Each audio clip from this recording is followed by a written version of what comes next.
travaux des Nations Unies pour les réfugiés de Palestine dans le Proche-Orient. Madame Boukli, tout d'abord, je voudrais revenir sur ces écoles touchées par des explosions dans la bande de Gaza. Quelles informations pouvez-vous nous donner ce matin ? Alors bonjour, oui, en effet, entre le 1er et le 2 novembre, 4 de nos locaux, dont 3 écoles où s'étaient réfugiés des personnes déplacées, ont été frappés.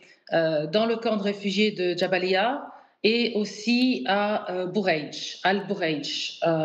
2 écoles ont été frappées.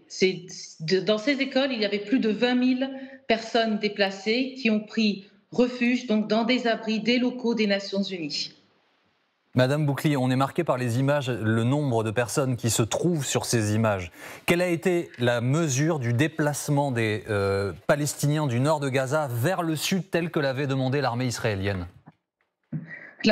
Les Palestiniens se sont déplacés de façon massive, mais aussi de façon forcée, je dois dire, vers le sud. Nous avons plus de 1,2 million de personnes, 1,2 million de personnes déplacées, dont 700 000 personnes déplacées, des femmes, des enfants aussi, ont pris refuge dans 150 de nos locaux des Nations Unies, donc de UNRWA, l'agence que je représente.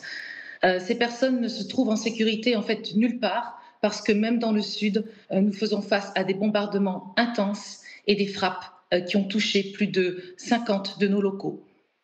Madame Boukli, les mots utilisés par les experts des Nations Unies ces dernières heures sont extrêmement forts, ils marquent. Les mots utilisés, je vais les répéter, c'est un risque de génocide. Est-ce que ces mots, vous les prenez à votre compte ce matin ? Est-ce que vous pouvez nous expliquer pourquoi vous les utilisez ? Écoutez, ce qu'on voit, c'est que la population n'a nulle part où aller. Or, en temps de paix comme en temps de guerre, il y a des règles.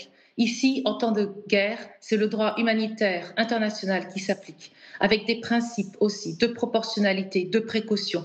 Les civils, les infrastructures civiles et a fortiori les installations, les locaux, les écoles, les centres de santé, les centres de formation des Nations Unies avec la bannière bleue doivent être protégés. On ne les voit pas protégés. On voit que les populations sont amenées à se déplacer quand elles le peuvent, parce qu'il y a des gens qui ne peuvent pas se déplacer. Il nous reste 112 000 personnes déplacées dans le nord qui ont pris refuge dans nos locaux. Ce sont des femmes enceintes, ça peut être des enfants, des vieillards. Ils ne peuvent pas se déplacer. La population est amassée dans un endroit où ils ne sont même pas en sécurité. Donc oui, on s'achemine vers une catastrophe, déjà une catastrophe humanitaire. Elle s'aggrave de jour en jour, elle s'aggrave de nuit en nuit, avec des décès, des tués, des morts et des blessés, comme on n'a jamais vu en fait dans un conflit comme ça. Mais pour vous, il y a un risque de génocide. Pardonnez-moi d'insister sur ce mot, mais il est très important, Madame Boukli, et il traduirait du côté israélien une volonté. Est-ce que c'est ce que vous pensez ? Et nous, on appelle pour le moment à un cessez-le-feu humanitaire. Donc et il y a des pourparlers pour ceci. On voit aussi des camions humanitaires qui sont rentrés. C'est très peu. Nous en avons 277 qui sont entrés. Si on voit des efforts en ce moment qui peuvent, disons, améliorer la situation, alors on pourra voir comment la qualifier. Mais il est certain que si rien n'est fait, nous nous acheminons vers une catastrophe qui pourrait en effet amener à un génocide de la population. Pour le moment, je pense qu'il y a des tractations. Nous sommes en pourparlers pour une pause humanitaire. Madame Boukli, est-ce que les Nations Unies sont en mesure de donner un bilan, évidemment temporaire, de ce qui se passe dans Gaza ? Les seuls chiffres qui nous parviennent aujourd'hui, et d'ailleurs nous le précisons à chaque fois, sont les chiffres du ministère de la Santé du Hamas. Oui. On ne sommes pas en mesure, nous, de vérifier ces chiffres. Ce que je peux vous dire, c'est que nous avons eu, depuis les 3 dernières semaines, 72 de nos collègues qui ont péri sous les frappes avec leurs familles. Et quand nous mettons en parallèle les chiffres, ils correspondent. Disons, au niveau proportionnalité, ils correspondent. Les chiffres parce que nous avons 13 000 employés à Gaza, nous en avons perdu déjà 72. Quand on compare les chiffres, ils correspondent. Quand on entend aussi d'autres organisations comme Save the Children, qui le 29 octobre a reporté 3 200 enfants tués à Gaza, ces chiffres n'ont pas l'air d'être exagérés, disons-le comme ça.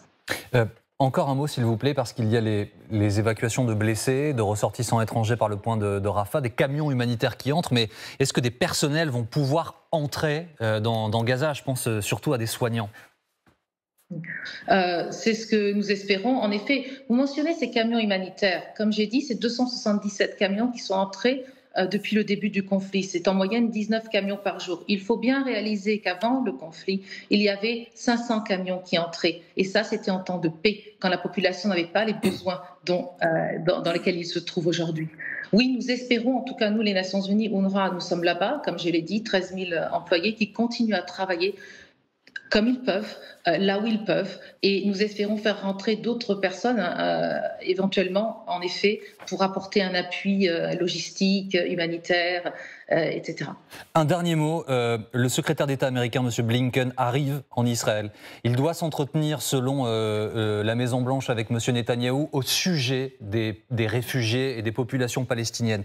Est-ce que les Nations Unies que vous représentez ce matin sur cette antenne ont un message officiel que vous adressez aux représentants qui vont se rencontrer tout à l'heure? Ce message sera adressé par la branche des Nations Unies qui représente les messages politiques, disons. Nous, en tant qu'humanitaire et développement, je ne suis pas là pour faire ce message-là. Merci beaucoup. Merci Madame Boukli d'avoir été avec nous ce matin en direct.